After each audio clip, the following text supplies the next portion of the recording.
Глава государства обратил внимание акимов и руководителей госорганов на необходимость усиления взаимодействия с гражданами, проведения встреч и личных приемов.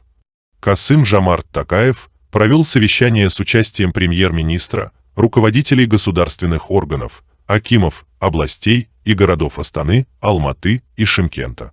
В ходе мероприятия были рассмотрены актуальные вопросы социально-экономического развития регионов страны. Особое внимание было уделено реализации задач, поставленных в послании народу Казахстана и исполнению ранее данных поручений президента. Одной из главных задач правительства и акимов областей глава государства считает повышение качества жизни людей. Он подчеркнул, что каждый казахстанец должен почувствовать, что в стране происходят позитивные изменения. Для этого необходимо последовательно разъяснять населению значимость реализуемых инициатив.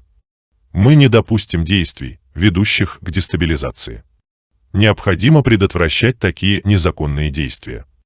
Люди, сеющие раздор в стране и призывающие нарушать общественный порядок, будут строго наказаны.